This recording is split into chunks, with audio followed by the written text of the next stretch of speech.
Why does it feel like my face has never actually been cleaned until this exact moment? I followed a 1940s winter beauty routine. So here's how to revitalise your beauty in time for spring. If there's one thing about the golden age of beauty that really stands out to me, it was their stunning complexions.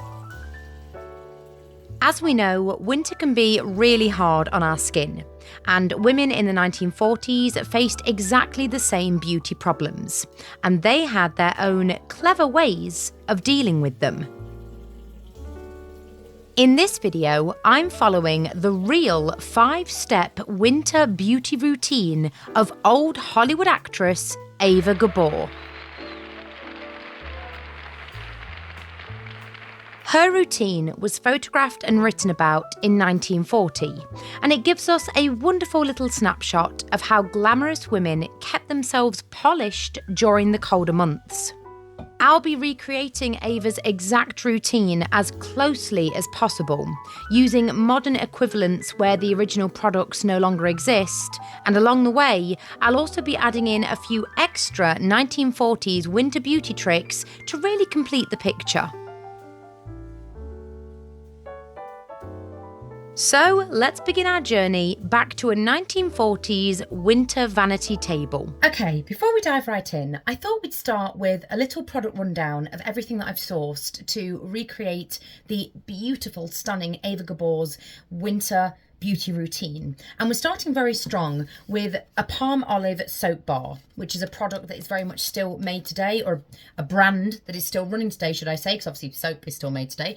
And this is going to be for my cleansing ritual. And I can literally smell it through the packet and it smells absolutely divine, so hopefully that will feel really nice on the skin. And I'm going to be using this very soft bristled brush to kind of lather it into the skin, hopefully. And this is a perfect kind of happy medium because the bristles are nice and compact to try and get that kind of lathery motion, but they're not hard or rough on the skin. They're not hard bristles, they're soft bristles. So I thought this would be perfect. And this is just a foundation brush. And what I might do is link all of the products that I've used in the description. So if you do feel compelled to recreate this yourself, then you can. Moving on, we've got another absolute staple, which is Pond's cold cream. Should I do that awful influencer tap for you there? Anyway, this is also a brand that is very much made today, and this is cold cream, Pond's cold cream, and this is for the moisturizing section of my routine. And after a good old cleanse and moisturizer, we're going to go in with a, oh my gosh, now I really do sound like a YouTuber. We're gonna go in with this Pan Stick by Max Factor. No, but in all seriousness, the reason I've chosen Max Factor is because these were actually made, well, not this one in particular, but Max Factor as a brand started, I believe, in the 1930s. So pan sticks similar to this, or as Eva called it, tinted pastes, very much could have been on the table of many a Hollywood starlet. I have no idea if I've got the shade correct, because this was kind of a last minute find, because I wanted a product by Max Factor that really was very close to what people would have used in the golden age of Hollywood. And so I went for the shade Fair, because hello. But I don't know if that's going to look quite as good on. I guess we'll have to see. And then very exciting, we're moving on to nail care. And as you can see, for the start of today's video, I've gone for a very Hollywood glamour ivory white, which actually matches my silk nightgown that I'm wearing. One second. As you can see, I'm donning a classic silk nightgown underneath my silk robe, and the nails match that kind of beautiful classic ivory, as well as my little floral earrings. But my nails need serious attention, and even though I get a lot of comments about my nails, thank you so much, by the way, I do paint them myself, I don't spend enough time on my hands or my nails, giving them the TLC that they really deserve. So I'm excited to switch things up. And for that, I've purchased some Sally Hansen cuticle remover. As I say, this is the closest thing that I could get to what Eva used. And also some Sally Hansen hard as nails hardener. And then I thought I'd go in with a nice nude colour. And I just stuck with the Sally Hansen brand because stay on theme. Speaking of hand care, we also have some Yardley, which is again a very traditional brand that is still running today. And it is vegan and cruelty free and 97% naturally derived. And it smells so good. I can see why some of these brands really do stand the test of time. I mean, the scents in this room right now, it's just, oh, it's genuinely heavenly. So yes, I think that's everything. And so with that, let's get all glammed up, old Hollywood style. Step 1. Cleansing the 1940s way.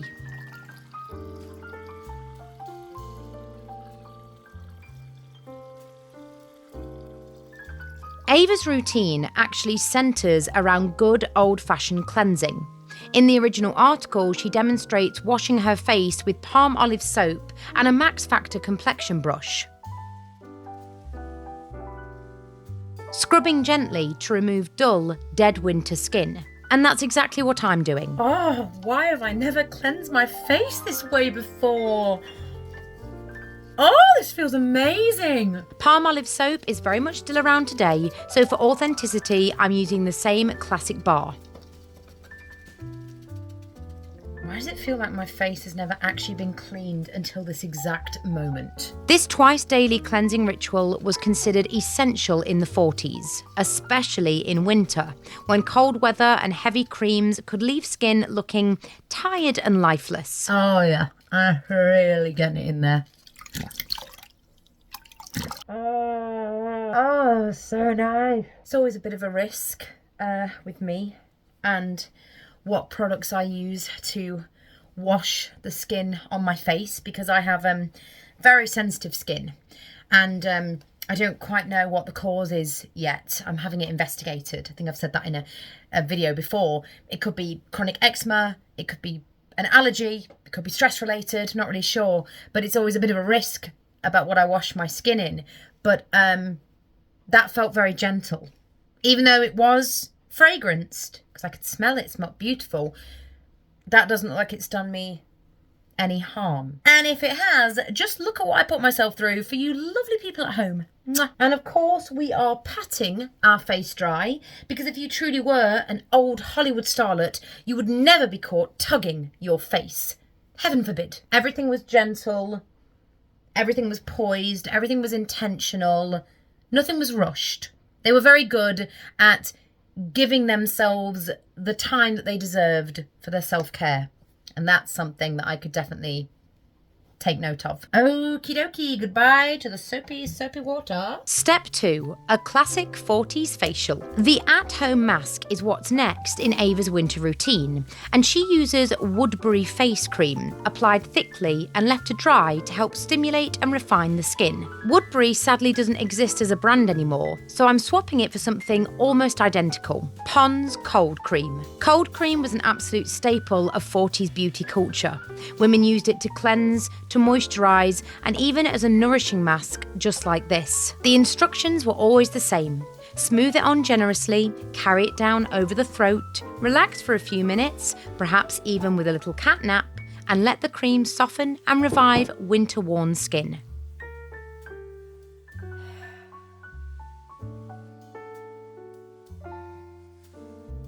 This is what I love about old-fashioned beauty routines, particularly the 30s and the 40s. There was no fuss, there was no frills, and yet everything they did was absolutely on purpose.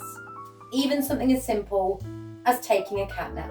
I mean, factoring in a nap to your self-care routine, honestly, we have a lot to learn. That's the thing. Cold cream wasn't just beauty care in the 1940s. It was practically winter armour. Step 3. The famous tinted paste. Now we come to the heart of Eva Gabor's routine, and what the article charmingly calls her tinted paste. In 1940, this was her secret weapon against winter sallowness and freckles. The tinted paste wasn't a finishing product or a powder, it was her foundation. A thick, creamy base designed to even out the complexion and keep makeup looking fresh for hours. To recreate this as accurately as possible, I'm using Max Factor Pancake Makeup, a product that was actually invented in the late 30s, specifically for film actresses. And it's about as close as I can get to what Eva herself would have used. Applied with a damp sponge, it gives that smooth, matte, old Hollywood finish, perfect for covering any dull winter skin and creating a flawless 1940s complexion. Once this base is on, the rest of the makeup would follow. Rouge, lipstick and neatly groomed brows. Obviously, we are following a beauty routine long before the age of social media. So I have no video tutorial to follow. I have literally one image of the beautiful actress where she's simply gently touching her face and looking into a mirror. So I can't see exactly how she applied her foundation. It just says she shows us how she reclaims her beautiful dew-like complexion in the colder months, and she applies a tinted paste to conceal sallow tan and freckles and keep makeup firm and fresh looking for hours. So I have no idea how she actually applied it, other than she more than likely used a damp beauty sponge. So I've kind of just winged it, really. I don't really have any sort of plan. But, you know, I know that this probably wouldn't have had, I don't know, I'm not sure if there would have been concealer after this. It doesn't mention that that's what she does. I think this is basically her base, and then she'd go over it with sort of blusher, lipstick, or potentially Vaseline. Because, you know, lip care was a huge thing in the 40s, and we'll come to that a bit later on. A bit of blusher or rouge. But I think this was kind of it for the base. To be honest, I don't think the colour match is too bad. And I definitely have a lovely dewy look to my skin.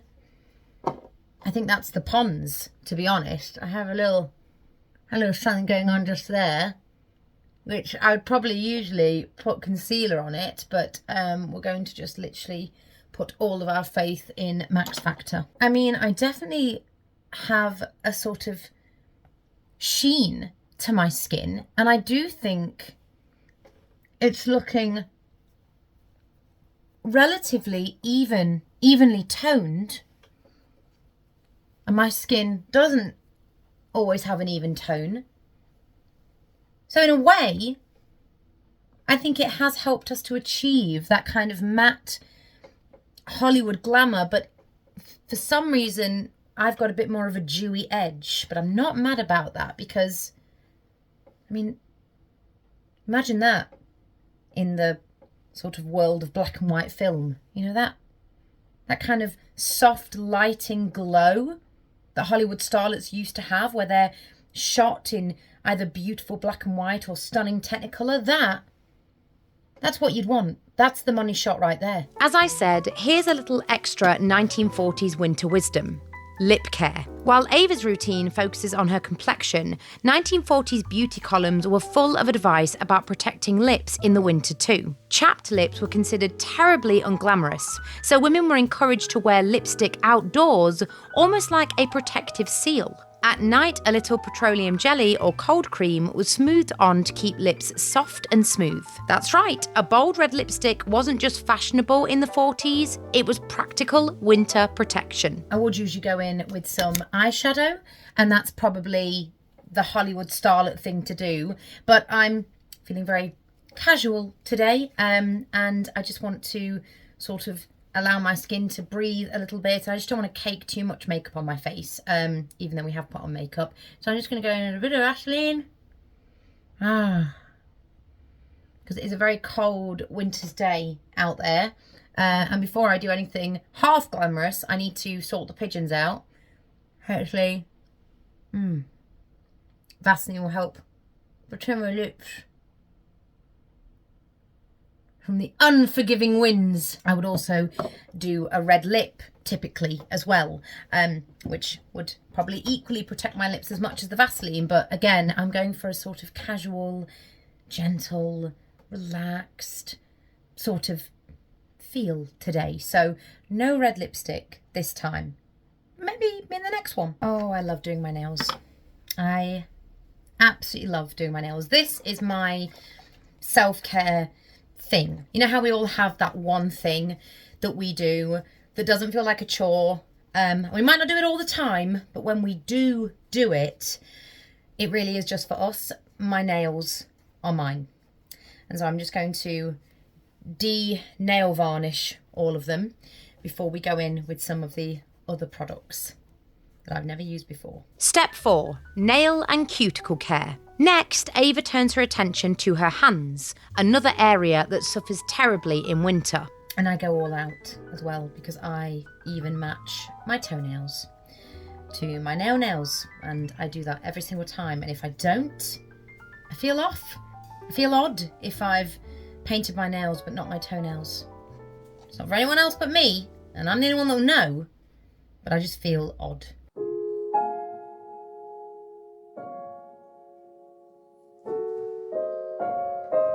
The original routine describes 2 special liquids, an amber one to gently remove excess cuticle skin and a pink one to strengthen brittle nails. For the modern version, I'm using a classic cuticle remover and a nail strengthening treatment, products that do exactly the same job, just with updated formulas and packaging. Beautiful hands were a point of pride in the 40s, and winter care was considered just as important as caring for the face. There we are, some freshly painted nails. Probably my favourite feeling in the entire world is when I've just freshly painted my nails. It doesn't matter what colour it's in. I just love for them to look manicured and looked after. And now we can move on to hand care. Step 5. Yardley hand cream everywhere. The final official step in Eva Gabor's routine is one of my favourites. She finishes with a lavish application of Yardley hand cream, and not just on her hands. The article advises smoothing it over the entire body after a bath, concentrating on any rough, dry winter skin. Yardley still exists today, and so I'm able to use the real thing for this step. The reason lotioning was so vigorous, and not just on the hands, was to prevent ashy-looking legs underneath stockings. Sometimes during the war years, stockings themselves were hard to find, so women had to apply makeup to their legs to give them a polished appearance, which is why the smoothness of their skin was even more important. It was the same for chapped elbows, knees, and heels. All an absolute no-no. In the 40s, women were also advised by beauty magazines to apply thick cream to their hands at night and sleep in cotton gloves to keep skin soft despite the cold. Oh my goodness. They look like new hands. For anyone out there who does suffer from any kind of chronic eczema, you'll know how much it changes your hands and how difficult it can be to function when your hands are chapped and just not looking their best. But in the rare moments where they are, they're just I don't know, just it's nice to see them looking elegant. And just a small moment for hair care, because women were encouraged to brush their hair nightly to fight dullness caused by cold weather and hat hair. We've all been there. Warm olive oil treatments were recommended for dry scalps, and even something as simple as wrapping up in a silk scarf under a wool hat was considered an important beauty trick to prevent frizz from woolly or cloche hats. Now this is really giving Eva Gabor glamour, I think. Not the comfiest thing to sleep in, pink hills, and these haven't been in for very long, but they do the job. Like probably not even a couple of hours. I didn't actually put them in to curl my hair. I was putting them in to practice my technique, because I'm going to a rather glamorous event, show, should I say, with 2 friends, and I was debating whether to curl my hair with pink curls or rollers, foam rollers, and I think I'm going to use pink curls because when I've done them properly, they've always given my hair a really gorgeous look, but it's the putting them in that I've always struggled with. It literally takes ages. If you have a friend to help you, obviously it's much easier, but they're difficult to put in. So this was just a practice round of just getting them in. Like I said, they've only been in for like not even a couple of hours, but even still, just a couple of hours. And my hair was poker straight before this. Honestly, the old ways are the best. And there we have it, a complete 1940s winter beauty routine centred around the real habits of the gorgeous Eva Gabor and padded out with the beauty wisdom of the era. I think what I love most about a routine like this is actually how familiar it feels. And that's quite comforting in a way. You know, gentle cleansers, rich creams, nail care, protecting your face from the elements. And although the products may have changed, it's very apparent that the principals have not. So whether it's 1940s or today, the secret to winter beauty seems to be exactly the same. A little pampering, a little routine, and of course, a touch of old Hollywood elegance. Thank you so much for stepping back in time with me, and I'll see you in the next video.